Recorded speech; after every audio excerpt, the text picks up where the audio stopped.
அஸ்ஸலாமு அலைக்கும் வரமத்துல்லாஹி வபரகாத்துஹு. கண்ணியத்திற்கிற ஹாஜிகளே, சென்ற பதிவில் நீங்கள் புறப்படுவதற்கு முன்பாக சென்னை ஹஜ் தங்களுக்கான பாஸ்போர்ட் மற்றும் பயண ஆவணங்களை பெற்றுக்கொள்வது பற்றி விரிவாக பார்த்தோம்.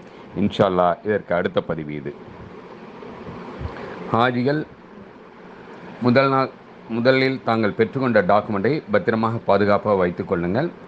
எவரிடத்திலும் காட்ட வேண்டாம். உங்களுக்கு ஏதாவது அதில் சந்தேகம் இருந்தால் ஹஜ்ஜஸ் ரிசப்ஷன் கவுண்டர், என்கொயரி கவுண்டரில் அமர்ந்திருக்கின்ற ஹதிமுல் ஹஜ்ஜாஜ் என்கின்ற ஹஜ்ஜி வாலண்டியரிடம் கொடுத்தால் அவர்கள் அழகாக உங்களுடைய ஆவணங்களை முறைப்படுத்தி செட் செய்து தருவார்கள். அல்ஹம்துலில்லாஹ். இதற்கு அடுத்து உங்களுக்கு எப்பொழுது விமானமோ, உங்களுடைய விமான பயண நேரம் எப்பொழுது சொல்கிறார்களோ அதற்கு சுமார் 5 மணி நேரத்துக்கு முன்பாக அல்லது 6 மணி நேரத்துக்கு முன்பதாக நீங்கள் உங்களை தயார்படுத்திக் கொள்ள வேண்டும். வெளியில் தங்கியிருக்கக்கூடிய ஹாஜிகள் தாங்கள் தயாராகி நேரடியாக விமான நிலையத்திற்கு வருமாறு கேட்டுக்கொள்ளப்படுகிறார்கள். ஹஜ்ஜோஸில் தங்கக்கூடிய ஹாஜிகள் சுமார் 6 அல்லது 7 மணி நேரத்துக்கு முன்பதாகவே குளித்து தங்களுக்கான உம்ரா செய்வதற்கான எஹ்ராம் ஆடைகளை அணிந்து தயாராக வேண்டும். எந்த நேரம் சொல்கிறார்களோ அந்த நேரத்திற்கு 1 மணி நேரத்துக்கு முன்பதாக நீங்கள் தயாராகி உங்கள் அறையில் இருந்து தயாராகி உங்களுடைய ஹேண்ட் லக்கேஜை எடுத்துக்கொண்டு வர வேண்டும். பெரிய ஹஜ் ஹவுஸில் தங்கியிருக்கவங்களுடைய பெரிய பெட்டி லக்கேஜ் எல்லாம் ஏற்கனவே சொன்ன மாதிரி நேராக விமான நிலையத்திற்கு போயிடும். இப்போ உங்கள் கையில் இருக்கிறது ஹேண்ட் லக்கேஜ் மட்டும்தான் இருக்கும். அதேமாரி வெளியில் தங்கக்கூடிய ஹாஜிகள் தங்களுடைய லக்கேஜெலாம் உங்கள் கூட தான் இருக்கும். அவைகளையும் எடுத்துக்கொண்டு நீங்கள் விமான நிலையத்திற்கு வர வேண்டும் என்பதை கவனத்தில் கொள்ளுங்கள். அநேகமாக இந்த ஆண்டு ஹாஜிகள் எத்தனை நாட்களுக்கு முன்னதாக வர வேண்டும் என்பது இன்னும் ஓரிரு வாரங்களில் தெளிவாக தெரிந்துவிடும். ஏனென்றால் விமானத்துடைய பயண தேதி மற்றும் விவரங்கள் இன்னும் இறுதி செய்யப்படவில்லை. அது இறுதி செய்த பின்னர் தான் நீங்கள் ஹஜ் ஹவுஸிற்கு எத்தனை நாட்களுக்கு முன்னதாக வர வேண்டும், 2 நாட்களுக்கு முன்னதாகவா அல்லது 1 நாள் முன்னதாக வர வேண்டும் என்பதை தெளிவாக தெரியும்.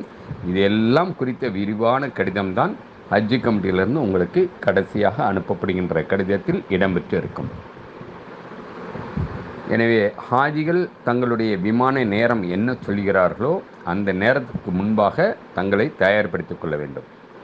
இப்போ ஹேண்ட் லக்கேஜை பொறுத்தவரை உங்களுக்கு வசதியாக இருக்கின்ற வகையிலே கீழே வீல் இருந்தால் நல்லது, கைப்பிடி இருந்தால் நல்லது. ஏன்னா நீங்கள் தான் உங்களுடைய கை சுமையை எடுத்து செல்ல வேண்டும். எனவே அதற்கு இலகுவானது வகையிலே வீல் மற்றும் கைப்பிடி இருந்தால் நல்லது. அல்லது உங்களுக்கு எப்படி சௌகரியமோ அப்படி நீங்கள் உங்களுடைய ஹேண்ட் லக்கேஜை கொண்டு வரலாம். இந்த ஹேண்ட் லக்கேஜ் பேர் கேபின் லக்கேஜின்னு பேர் உண்டு. ஏன் கேபின் லக்கேஜ்னால் ஆம்னி பஸ்லாம் நீங்கள் ப்ரைவேட் ஆம்னி பஸ்ஸில் நீங்கள் வரும்பொழுது பார்த்துருக்கலாம், உங்கள் சீட்டுக்கு மேலே பெட்டி வைக்கிற இடம் இருக்கும். பெட்டி வச்சு அதை மூடி வச்சுருப்பாங்க. அதேமாரி தான் ஃப்ளைட்லேயும் விமானத்திலையும் அதேமாரி தான் உங்களுக்கு இருக்கைக்கு மேலே உங்கள் பெட்டியை உள்ளார வச்சு க்ளோஸ் பண்ணுற மாதிரி மூடுற மாதிரி தான் விமான நிலைய அமைப்பு இருக்கும். அடிக்கடி விமானத்தில் போயிட்டு வந்தவங்களுக்கு இது தெளிவாக தெரியும். அதனால் அது உள்ளார இருக்கிற மாதிரி பெட்டி இருக்கணும். சூட்கேஸை பொறுத்தவரை நீங்கள் சூட்கேஸ் வடியில் வாங்குவதாக இருந்தால் 18 இன்ச்சுக்கு உள்ளார அந்த சூட்கேஸ் இருக்கணும். 18 இன்ச்சுக்கு மேலே இருந்தால் சூட்கேஸ் உள்ளார வைக்க முடியாது, உங்கள் சீட்டுக்கு மேலே வைக்க முடியாது. அதனால் 18 இன்ச்சுக்கு உள்ளார அளவுக்கு மிகாமல் இருக்க வேண்டும் என்பதை கவனத்தில் கொள்ளுங்கள். வேறு எந்த வடிவில் வேணாலும் நீங்கள் ஹேண்ட் லக்கேஜ் கொண்டு வரலாம். கண்டிப்பாக அட்டைப்பெட்டியை போட்டு நல்லா டைட்டாக பேக் பண்ணி கொண்டு வரேங்கிறது இருக்கக்கூடாது. அட்டைப்பெட்டியோ சின்ன கைப்பையை கொண்டு வந்து நம்ம ஊரில் பெரிய பிக் ஷாப்பர் பை மாதிரிலாம் தூக்கிட்டு வரக்கூடாது. அழகான முறையில் பெட்டி இருக்கணும். சூட்கேஸ் வடிவில் இருந்தால் மிக மிக நல்லது. அல்லது உங்களுக்கு இலகுவான வரையில் நீங்கள் எப்படி தூக்கிட்டு வர முடியுமோ அப்படி இலகுவான முறையில் நல்ல ஜிப்பு வச்ச லாக் பண்ணுற மாதிரி இருக்கிற பேக்கை எடுத்துகிட்டு வாங்க. இந்த ஹேண்ட் லக்கேஜை பொறுத்தவரை உங்களுக்கு 7 கிலோ மட்டும்தான் அனுமதி. 7 கிலோவுக்கு என்னங்க கொண்டு வர்றது? அது உள்ளார வந்து திரவ வடிவிலான எந்த பொருளும் வைக்கக்கூடாது. திரவ வடிவில் லிக்விட் ஐட்டத்தில் வாட்டர் பாட்டில் உள்பட எதுவும் வச்சு விமான நிலையத்திற்கு உள்ளார எடுத்துகிட்டு வரக்கூடாது. ஏற்கனவே எஹ்ராம் ட்ரெஸ்ஸு நீங்கள் போட்டுட்டு வரீங்க. எங்கே ஹஜ்ஜுக்கு கிளம்புறதுக்கு சென்னையிலேருந்து நீங்கள் கிளம்புறதுக்கு விமான நிலையத்திற்கு போகும்போது எஹ்ராம் ட்ரெஸ் போட்டுட்டு வரீங்க.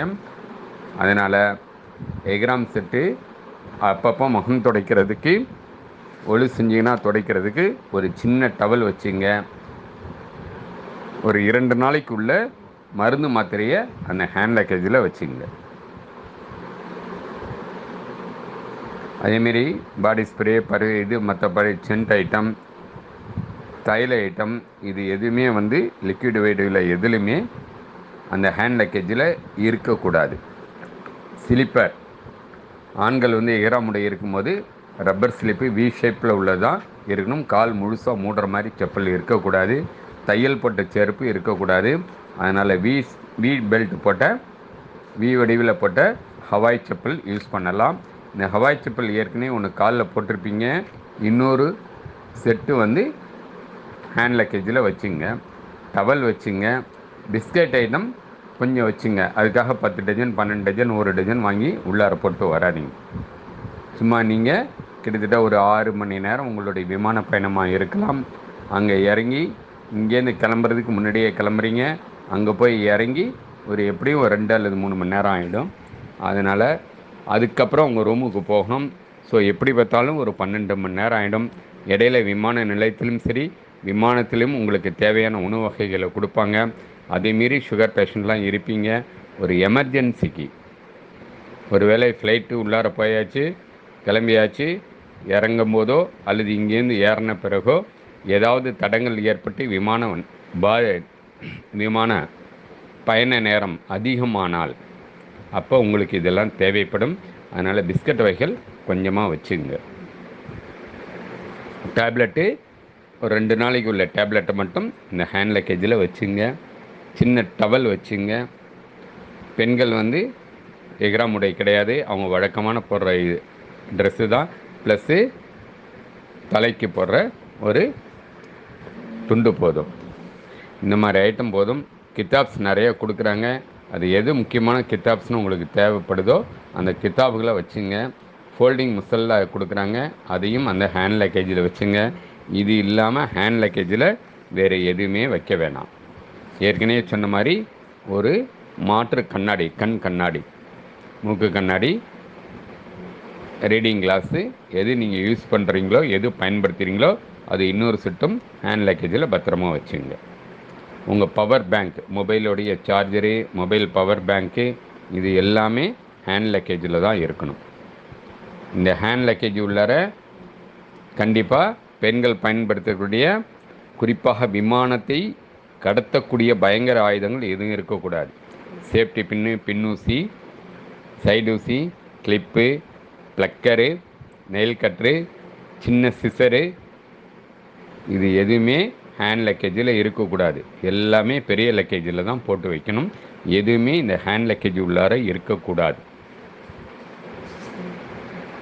அதேமாரி சின்ன பெட்ஷீட், மில்லிஸ் பெட்ஷீட் இருந்தால் ஒன்று மடித்து உள்ளார வச்சுங்க. ஒருவேளை ஏர்போர்ட்டில் உங்களுக்கு லேட் ஆகிடுச்சு, ஜித்தா ஏர்போர்ட்டில் இறங்கி கிளியரன்ஸுக்கு லேட் ஆகுது. ஏன்னா கிட்டத்தட்ட 5 நிமிடங்களுக்கு நிறைய விமானங்கள் வந்து இறங்கும். இமிக்ரேஷன் கவுண்டர் எல்லாமே ரொம்ப ரொம்ப ரொம்ப பிஸியாக இருக்கும். அதில் உங்களுக்கான இமிக்ரேஷன் கவுண்டரு கொஞ்சம் முன்ன பின்ன ஆனால் அப்போ தேவைப்படும். உட்காந்து ரெஸ்ட் எடுக்கிறதுக்கு அங்கேயே டேபிள் சேர்லாம் நிறைய இருக்கும். இருந்தாலும் ஆசுவாசமாக கீழே ராகத்தாக உட்காரணுன்னு விரும்புகிறாங்க. ஒரு சின்ன மெல்லிஸாக பெட்ஷீட்டும் ஒன்றும் எடுத்து வச்சுங்க, ஹேண்ட் லக்கேஜில் வச்சுங்க. இது இல்லாமல் வேறு லக்கேஜ் எதுவுமே ஹேண்ட்பேக்கில் இருக்கக்கூடாது என்பதை கவனத்தில் வச்சுங்க. அதேமாரி குறிப்பாக சில மாவட்டத்துக்காரங்க போய் இறங்கின உடனே சாப்பிட்றதுக்கு இங்கேருந்து மட்டனு நல்லா அவிச்சு கொண்டு வரீங்க, அவிக்கறியாக கொண்டு வரீங்க. தயவுசெய்து அதை கொண்டு வராதிங்க. குறிப்பாக ஹேண்ட் லக்கேஜில் கண்டிப்பாக கொண்டு வரக்கூடாது.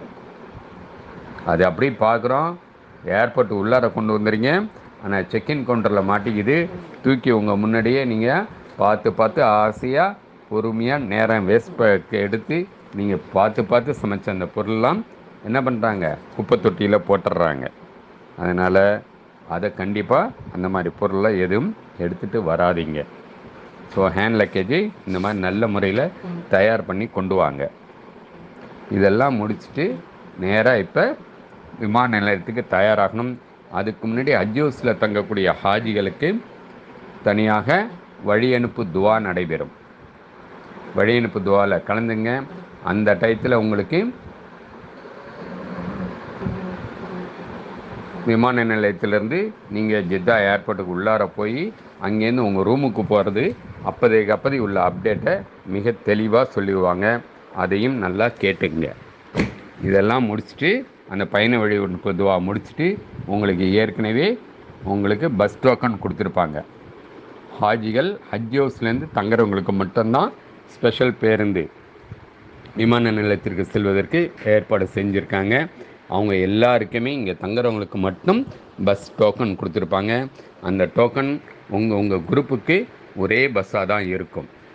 ஆண்களுக்கு தனியாக பெண்களுக்கு தனியாக பஸ் டோக்கன் கொடுத்துருப்பாங்க. அதையும் பத்திரமா பார்த்து வச்சுங்க.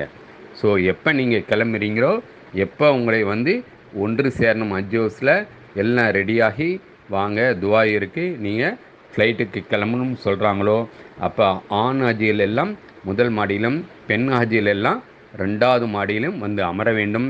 வரும்போதே ரூமை காலி செஞ்சுட்டு சாவி அங்கே இருக்கிற பொறுப்பாளர்கிட்ட ஒப்படைச்சு நீங்கள் ஏதாவது பணம் கட்டியிருந்தீங்கன்னா அந்த பணத்தை ரீஃபண்டும் வாங்கிட்டு திரும்பியும் பெற்றுக்கொண்டு உங்கள் ரூமை காலி செஞ்சுட்டு உங்கள் லக்கேஜெல்லாம் எடுத்துகிட்டு, ஹேண்ட் லக்கேஜ் தான் கையில் இருக்குது, அந்த ஹேண்ட் லக்கேஜெல்லாம் எடுத்துகிட்டு நேராக அமருங்க. எல்லா ஹேண்ட் பேக்லேயும் உங்களுடைய கவர் நம்பர் தெளிவாக போட்டு வைங்க. எல்லாம் அமர்ந்த உடனே உங்களுக்கான பயண நடைமுறைகள் அப்போதைக்கு இருக்கிற என்ன அப்டேட்ஸ் இருக்கோ அதெல்லாம் சொல்லுவாங்க. அதெல்லாம் காது கொடுத்து கேளுங்க.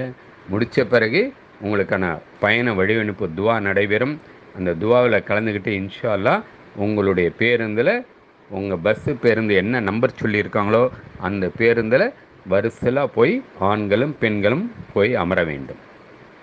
இப்போ உங்கள் பஸ்ஸு அந்த இடத்துல என்ன நடக்குதுன்னா, நிறைய பேர் அங்கே உள்ளார உட்காந்துட்டு முசாவா செய்கிறதுக்கு முண்டி அடிச்சுட்டு டயத்தை வேஸ்ட் பண்ணுறீங்க. நேரம் கடத்தாமல் டக்குன்னு எல்லா வேலையும் முடிச்சுட்டு உடனே நீங்கள் உங்கள் பேருந்தில் சென்று அமர வேண்டும். இப்போ பேருந்து உங்களை நேராக எங்கே கொண்டு போகும்? சென்னை விமான நிலையத்திற்கு அழைத்து செல்லப்படுவீர்கள். இஹ்ராமுடைய ட்ரெஸ்ஸில் இருக்கீங்க. இஹ்ராமுடைய உம்ராவுடைய நியத்து சொல்லலை, இன்னும் இப்போ சொல்லக்கூடாது. தல்பியா நிறைய சொல்லிட்டு வாங்க, சொல்லி தருவாங்க. தல்பியா திருப்பி சொல்லிகிட்டே வாங்க. விமான நிலையத்தில் உங்கள் விரைவினர்கள் யாரையும் அங்கே பார்க்க வேணாம், வழி அனுப்ப வேணான்னு சொல்லுங்கள். ஏன்னா விமான நிலையத்தில் பொறுத்தவரை ஹாஜிகளுக்கான பாதை தனி பாதை, ஸ்பெஷல் கேட்டு தனி கேட்டாக இருக்கும்.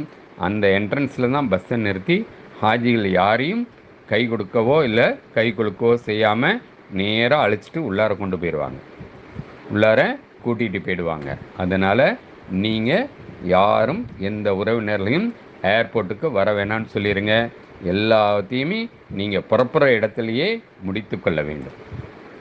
இப்போ ஏர்போர்ட் உள்ளார வரும்பொழுது உங்கள் கையில் ஹேண்ட் லக்கேஜ் இருக்குது, உங்களுடைய பாஸ்போர்ட் உங்கள் கையில் இருக்குது, உங்களுடைய இ விசா உங்கள் கையில் இருக்குது. இ விசா உங்களுடைய பாஸ்போர்ட் இது ரெண்டையும் பத்திரமா கையில் வச்சுங்க. அவங்கவுங்க பாஸ்போர்ட் அவங்கவுங்களுடைய இ விசாவை தனியாக கையில் வச்சுட்டு 1 by 1 உள்ளார ஏர்போர்ட் உள்ளார இப்போ நுழைந்து வரீங்க. ஏர்போர்ட் உள்ளார வந்த உடனே ஃபஸ்ட்டு ஏற்கனவே நீங்கள் கொண்டு போன உங்கள் லக்கேஜ் அங்கே தயாராக இருக்கும். ஹஜ் ஹவுஸில் தங்காமல் மற்ற இடங்களில் தங்கக்கூடிய ஆஜிகள் உங்களுடைய அனைத்து பெட்டிகளையும், ஒரு நபருக்கு 2 பெட்டி வீதம், அந்த 2 லக்கேஜ் ப்ளஸ் ஹேண்ட் லக்கேஜ் ஒன்று கையில் இருக்குது. இது 3ஐயும் எடுத்துகிட்டு உங்கள் பாஸ்போர்ட் டிக்கெட்டோட சரியாக 5 மணி நேரத்திற்கு முன்பாக ஏர்போர்ட்டுக்கு வரணும். உங்களுக்கு ஃப்ளைட் எத்தனை மணிக்கு இருந்தாலும் அதற்கு சுமார் 5 மணி நேரத்துக்கு முன்பாக கண்டிப்பாக ஹஜ் ஹவுஸ் வரணும். ஏன்னா அங்கே தான் உங்களுக்கு உங்களுடைய லக்கேஜுக்கான தனி கியூஆர் கோடு ஸ்டிக்கர் ஒட்டுறாங்க. ஹஜ் ஹவுஸில் தங்குறவங்களுக்கு ஏற்கனவே இங்கேயே ஒட்டியிருப்பாங்க. மற்றவங்களுக்கு ஏர்போர்ட் உள்ளார வரும்போது தான் ஒட்டுறதுனால கொஞ்சம் சிரமம் பார்க்காமல் 5 மணி நேரத்துக்கு முன்னாடியே வாங்க. அங்கேயும் வந்துட்டு இன்னும் ஃப்ளைட் டைம் இருக்குது, போரிங், நாங்களாம் அடிக்கடி ஃப்ளைட்டுக்கு போகிறவங்க 2 ஹவருக்கு முன்னாடி உள்ளார போனான்னு சொல்லி மெத்தனமாக வெளியிலே நின்று உங்களுடைய உறவினர்கிட்ட கதை பேசிட்டு நிற்காதீங்க. என்ன டைம் சொல்கிறோமோ அதுக்கு முன்னாடி நேராக வந்துடுங்க. அப்போ தான் எல்லாருக்கும் கியூஆர் கோடு ஒட்டி உங்களுடைய உடைமைகளை உள்ளார கொண்டு போக முடியும். இந்த கியூஆர் கோடு ஒட்டி இந்த பெட்டியெல்லாம் உள்ளார கொண்டு போனோடனே உங்களுடைய லக்கேஜை வெயிட் பார்ப்பாங்க. ஏற்கனவே பெட்டியை ஸ்கேன் பண்ணுவாங்க. ஸ்கேன் பண்ணும்போது அந்த பெட்டி, லக்கேஜ் பெட்டி உள்ளார, பெரிய பெட்டி லக்கேஜ் பெட்டியில் எதுலேயுமே கேஸ் லைட்டர் இருக்கக்கூடாது, மேட்ச் பாக்ஸ் தீப்பெட்டி இருக்கக்கூடாது, பவர் பேங்க் இருக்கக்கூடாது. அப்படி இருந்தால் பெட்டி எல்லாத்தையும் திருப்பி திறக்க வச்சு அதெல்லாம் வெளியில் எடுக்க சொல்லுவாங்க. அதனால் அந்த பொருள் எதுவுமே இருக்கக்கூடாது. கேஸ் லைட்டர், மேட்ச் பாக்ஸ்லாம் தேவையே படாது. அங்கே எல்லாமே ஆட்டோமேட்டிக் ஸ்டவ்வு தான். அதனால் எக்காரணத்தை கொண்டும் கேஸ் லைட்டரு நீட்டு சும்மா இப்போ 1 இன்ச்சு 12 இன்ச்சு அளவுக்குலாம் கேஸ் லைட்டர் தூக்கிட்டு வராங்க. நிறைய ஏர்போர்ட் செக்கிங்கில் அதை பார்த்து எடுத்து வெளில போட்டுடுறோம். அதனால் கேஸ் லைட்டர், மேட்ச் பாக்ஸ்லாம் அது உள்ளார இருக்கக்கூடாது. பவர் பேங்க் முக்கியமாக பெரிய பெட்டியில் இருக்கக்கூடாது, ஹேண்ட் லக்கேஜில் தான் இருக்கணும். ஹேண்ட் லக்கேஜில் மேட்ச் பாக்ஸ் லைட்டரும் வைக்கக்கூடாது. இது ரெண்டும் கண்டிப்பாக பேண்டட் ஐட்டம் எடுத்துகிட்டு போகிறதுக்கு ஃப்ளைட்டில். அதனால் இதெல்லாம் இல்லாமல் நேராக உள்ளாரவாங்க. உங்கள் லக்கேஜ் ஃபஸ்ட்டு ஸ்கேன் பண்ணுவாங்க. ஸ்கேன் பண்ணி முடிச்சுட்டு எடை போடுவாங்க. எடை போடும்போது கரெக்டாக உங்கள் ஒவ்வொருத்தருக்கும் என்ன வெயிட் சொல்லியிருக்கோம், 20 40 கிலோ 2 பெட்டி சரியாக இருக்கான்னு பார்த்துட்டு உங்களுக்கு போர்டிங் பாஸ் கையில் ஏற்கனவே கொடுத்துருப்பாங்க. அந்த போர்டிங் பாஸில் சீல் போட்டு கையில் உள்ளார அனுப்புவாங்க. இப்போ அப்படி எல்லாம் உங்கள் குரூப் எல்லா இடத்துலையுமே உங்கள் கவர் சம்மந்தப்பட்டவங்க எல்லாமே 1 by 1 ஒன்றா தான் உள்ளார வரணும். இதை முடிச்சுட்டு நேராக வாங்க இமிக்ரேஷன் கவுண்டருக்கு. இமிக்ரேஷன் கவுண்டரில் வரும்போது உங்கள் பாஸ்போர்ட்டையும் உங்களுடைய போர்டிங் பாஸும் விசா 3த்தையும் கையில் வச்சுங்க. போர்டிங் பாஸ் இது இமிக்ரேஷன் கவுண்டரில் அந்த கவுண்டரு எல்லாருக்கும் பொதுவான கவுண்டரு. சென்னை விமான நிலையத்தில் ஒரு நாளைக்கு நீங்கள் வர்ற டயத்துக்கு கிட்டத்தட்ட ஒரே டயத்தில் ஒரு 5-6 விமானங்கள் புறப்பட இருக்கும். அதனால் எல்லா விமான பயணிகளுக்குமான அந்த இமிக்ரேஷன் கவுண்டரில் கொஞ்சம் பொறுமையாக இருக்கணும்.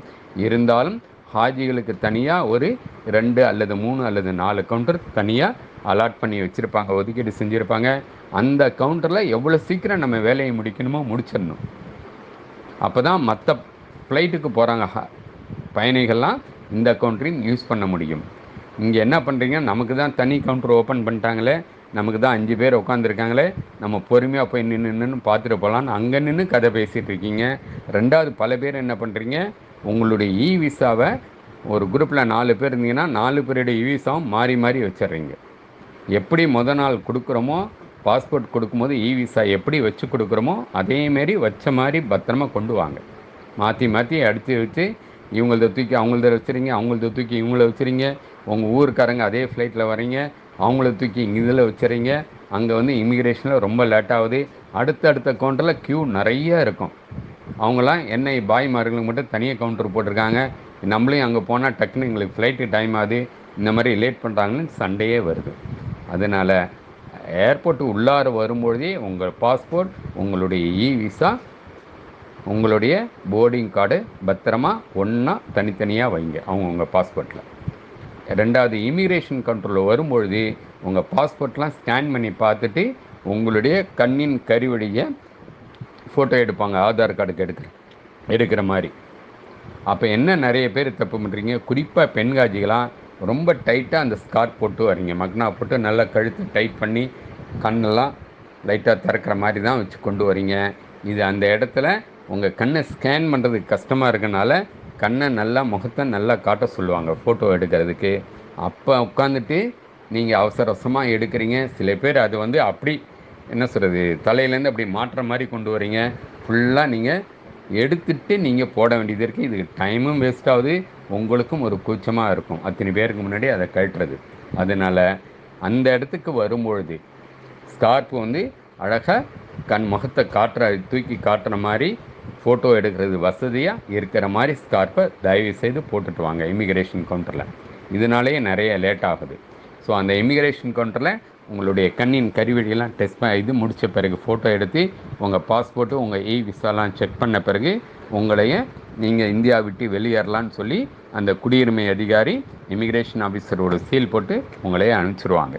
இதுக்கு அடுத்து உள்ளார போனீங்கன்னா செக்இன் கவுண்டர். செக்இன் கவுண்டரில் தான் உங்கள் ஹேண்ட் லக்கேஜை முழுசாக செக் பண்ணுவாங்க, ஸ்கேன் பண்ணுவாங்க. சந்தேகப்பட்டால் திறந்து உள்ளார என்னென்ன வச்சுருக்கேன்னு பார்ப்பாங்க. அதில் லிக்விட் ஐட்டம் திரவ வடிவில் தைலமோ இல்லை பர்ஃப்யூம் ஐட்டமோ இல்லை மற்ற பாடி ஸ்ப்ரே இது என்ன இருந்தாலும் சரி தூக்கி குப்பையில் போட்டுருவாங்க. அதனால் தண்ணி பாட்டில் உள்பட எதுவும் அது உள்ளார இருக்கக்கூடாது. எல்லாமே இந்த வேலை முடித்த பிறகு உங்களுக்கு தண்ணி பாட்டில் கிடைக்கும், உங்களுக்கு கொடுப்பாங்க. ஸோ அந்த இடத்துல வேறு எதுவும் உங்கள் ஹேண்ட் லக்கேஜில் இல்லாத மாதிரி பார்த்துங்க. அங்கே எல்லாம் செக் பண்ணி முடித்த உடனே உங்கள் உடம்பை ஃபுல்லாக ஸ்கேன் பண்ணுவாங்க. உடம்பை ஃபுல்லாக மெட்டல் டிடெக்டர் வச்சு ஆண்களுக்கும் பெண்களுக்கும் செக் பண்ணுவாங்க. இதெல்லாம் முடிச்சுட்டு வெளியில் வாங்க. வந்த உடனே நீங்கள் நிம்மதியாக ராகத்தாக உங்கள் ஃப்ளைட்டு ஏறுறதுக்கு முன்னாடி இருக்கிற இந்த பெரிய ஹாலில் போய் உட்காருங்க. பரக்கத்தான் அங்கே என்ன இருக்குது, டாய்லெட் பாத்ரூம் இருக்குது, பயன்படுத்திங்க. எல்லாம் ஹிராமுடைய ட்ரெஸ்ஸில் இருக்கனால ஒளி எடுத்து தயாராக இருங்க. உங்களுடைய டாக்குமெண்ட்ஸ் எல்லாம் பத்திரமா வச்சுங்க. பாஸ்போர்ட் எல்லாத்தையும் பத்திரமா, விசாலாம் பத்திரமா வைங்க உள்ளார பேக்கில். உங்கள் கையில் வெறும் போர்டிங் பாஸ் மட்டும் அந்த இடத்துல இருந்தால் போதுமானது. உட்காந்துட்டு தல்பியா சொல்லிடுறீங்க. டீ காஃபி அந்த நேரத்துக்கு என்னவோ, காலை உணவோ அல்லது மதிய நேரமோ மதிய உணவோ அல்லது அந்த நேரத்துக்கு என்ன உங்களுக்கு கொடுக்கணும், டைம் நேரத்துக்கு தகுந்தபடி என்ன கொடுக்கணுமோ அதை கொடுப்பாங்க இன்ஷால்லா. அதையெல்லாம் வாங்கிக்கோங்க. டீ காஃபி பிஸ்கட்ஸ்லாம் தராங்க, வாட்டர் பாட்டில் தராங்க. எல்லாத்தையும் சாப்பிடுங்க, வாங்கி வச்சுங்க. எல்லாம் விமானம் உங்களுக்கு வந்துட்டு விமானோடைய கதவு திறக்க போது எல்லாம் வாங்கன்னு உங்களுக்கு சொன்ன உடனே நேராக அந்த கேட்டில் போய் முண்டி அடிச்சுட்டு பஸ்ஸில் ஏற மாதிரி நிற்கக்கூடாது. 1 by 1 உங்கள் கவர்கள் வரிசலாக உங்கள் கவர் பிரகாரம் உங்கள் கவரில் 5 பேர்னா 1 by 1 வரிசலாக நில்லுங்க. உங்கள் கையில் போர்டிங் பாஸ் மட்டும் இருந்தால் போதும். அந்த இடத்துல உள்ளார காட்டி போர்டிங் பாஸ் கட்டி நேராக ஃப்ளைட் உள்ளார போங்க பிஸ்மில்லான்னு. ஃப்ளைட்டு உள்ளார ஏறி போய் உட்காந்தோடனே உங்கள் சீட் நம்பரை பார்த்து உட்காருங்க. உங்கள் ஊருக்காரங்க 7Bயில் இருப்பாங்க, நீங்கள் 12Bயில் இருப்பாங்க. நம்ம ஊரில் இங்கே ட்ரெயின்லேயும் பஸ்லையும் செய்கிற மாதிரி கொஞ்சம் அட்ஜஸ்ட் பண்ணிட்டு நீங்கள் அங்கே போய் உட்காருங்க. எங்கள் ஊருக்காரர் வந்திருக்காரு, பார்த்து ரொம்ப நாள் ஆச்சு, எனக்கே தெரியல அவர் அப்ளை பண்ணிட்டு வந்தது அப்படின்னு சொல்லிவிட்டு அவரை தூக்கி இங்கே உட்கார வச்சு இவங்கள தூக்கி அங்கே உட்கார வச்சதெல்லாம் பண்ணாமல் உங்கள் சீட் நம்பர் என்ன கொடுத்துருக்கோ அந்த நம்பரில் தான் அமர வேண்டும்.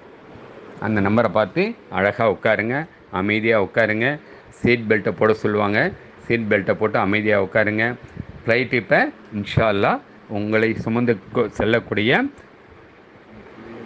சவுதி அரேபியாவுக்கு செல்லக்கூடிய தயார் நிலையில் உங்கள் ஃப்ளைட்டு இப்போ ரெடியாகி டேக் ஆஃப் ஆகும்.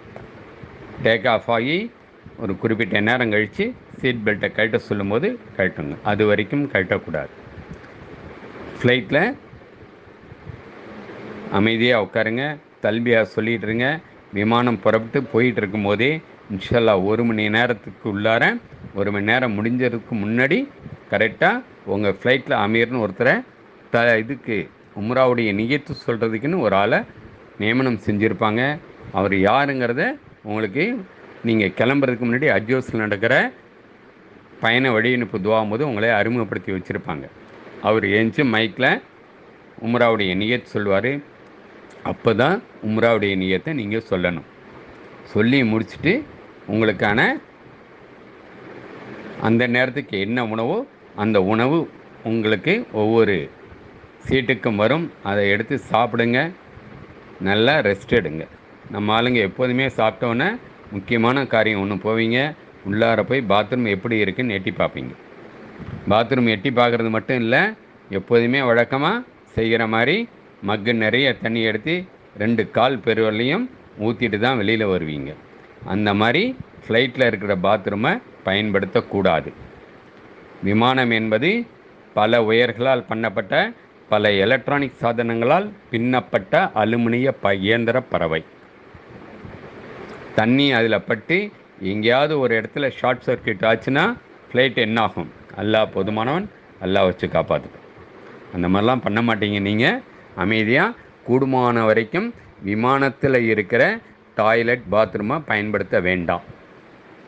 அதனால தான் கிளம்புறதுக்கு முன்னாடியே ஃப்ளைட்டில் உங்களுக்கு ஏர்போர்ட் உள்ளார நிறைய டைம் இருக்குது. அங்கே நல்லா ரெஸ்ட் எடுத்து ரெஸ்ட் ரூம்லாம் நல்லா யூஸ் பண்ணிவிட்டு ஒழுவோடு இருங்க. ஃப்ளைட்டில் கொடுக்குற சாப்பாடு, ஃப்ளைட்டில் கொடுக்குற டீ, காஃபி, கூல்ட்ரிங்க்ஸ் எது கொடுக்குறாங்களோ அதை வாங்கி சாப்பிட்டு அமைதியாக உட்காருங்க. அதேமாரி தொழுகை நேரம் வந்தால் உடனே வக்கத்து டைம் போயிட போகுதுன்னு சொல்லிட்டு ஃப்ளைட்டில் உட்காடுறோம், இதில் ட்ரெயினில் பண்ணுற மாதிரி உட்காந்துட்டு காலை மடித்து போட்டு தொழுகிறதோ, உடனே சப்பு கட்டி நிற்கின்னு தொழுகிறதோ கூடாது. உங்கள் சீட்டில் எப்படி உட்காந்துருக்கீங்களோ அதே விதத்தில் தான் உட்காந்து நீங்கள் தொழுகணும் என்பதை ஞாபகம் வச்சுங்க. குறுக்க நடுக்க நடக்கிறது, இங்கேருந்து அந்த லாஸ்ட்டில் போய் யார் யார் வந்திருக்காங்கன்னு போய் பார்க்குறது, அங்கேருந்து இங்கே வந்து இவங்கள்ட்ட நின்று கதை பேசுகிறதுலாம் நடந்துட்டு போயிட்டு வந்துட்டு இருக்கக்கூடாது. ஃப்ளைட்டில் ஏறி உட்காந்திங்கன்னா எப்படி உட்காந்துருக்கீங்களோ அதேமாரி அமைதியாக உட்காருங்க. தல்பியாக சொல்லுங்கள்.